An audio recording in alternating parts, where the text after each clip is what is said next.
وننزل من القرآن ما هو شفاء ورحمة للمؤمنين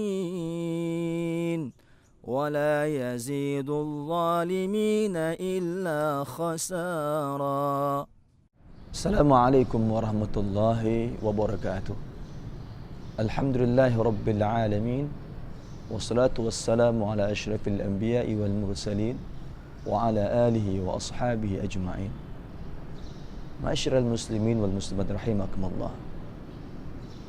Pada suatu hari Rasulullah sallallahu alaihi wasallam bersama dengan para sahabat. Kata Abu Hurairah radhiyallahu anhu, beliau bersabda, sesungguhnya Allah Maha Baik dan tidak menerima sesuatu kecuali yang baik-baik. Lalu Rasulullah membacakan sebuah ayat dari surah Al-Baqarah yang berbunyi, A'udzubillahi minasyaitonirrajim.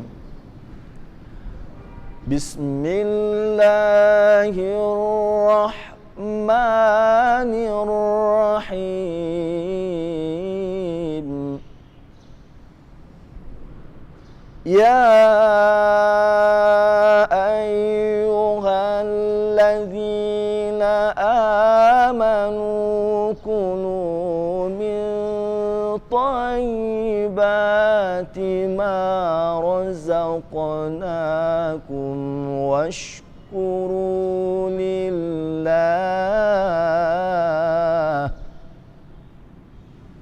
washkuru lillahi in kuntum iyyahu ta'budun.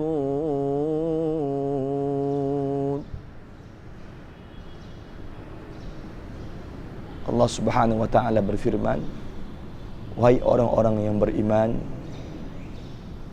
makanlah oleh kamu apa-apa yang baik dari rezeki yang Allah berikan kepada kalian.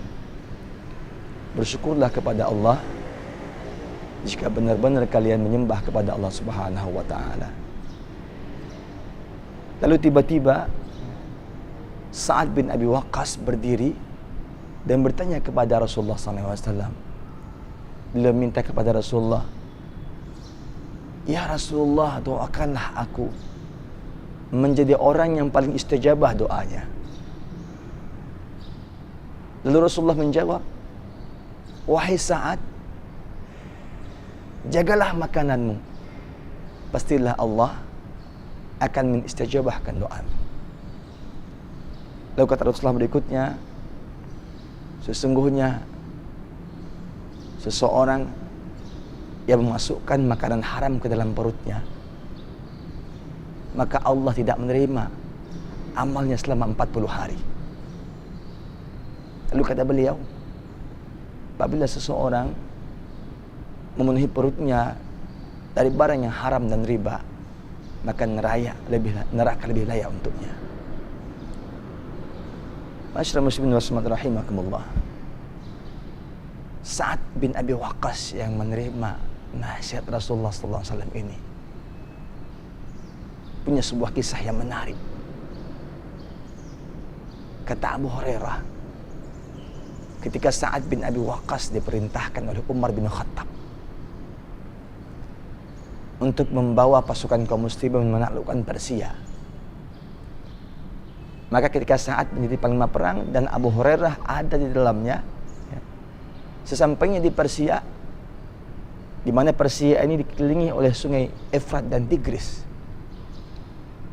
Sebelumnya Umar bin Khattab telah mengirimkan surat kepada Rustum, panglima perangnya Persia, dan minta kepada mereka untuk memeluk Islam.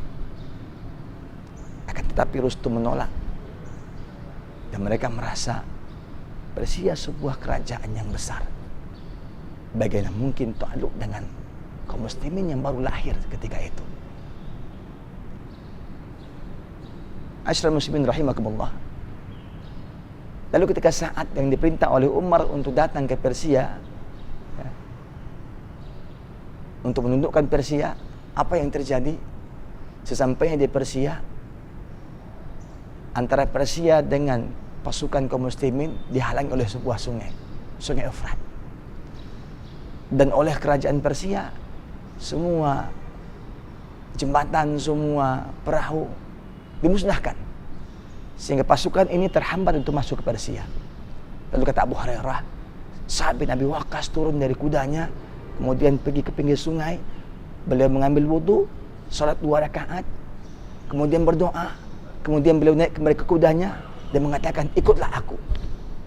Lalu kemudian seluruh pasukan di bawah pimpinan Sa'ad bin Abi Waqqas mengarahkan kudanya ke arah sungai menuju Persia. Apa yang terjadi jemaah rahimakumullah? Sejarah mencatat, ketika itu kuda Sa'ad bin Abi Waqqas bersama dengan seluruh kaum muslimin dan pasukannya berjalan di atas air. Dan sampailah mereka ke Persia.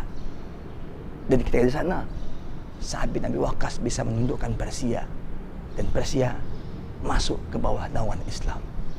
Ma'asyiral muslimin rahimakumullah, menjaga rezeki kita yang halal akan menyebabkan Allah mengabulkan doa-doa kita. Barakallahu fikum. Assalamualaikum warahmatullahi wabarakatuh. وننزل من القرآن ما هو شفاء ورحمة للمؤمنين ولا يزيد الظالمين إلا خسارا.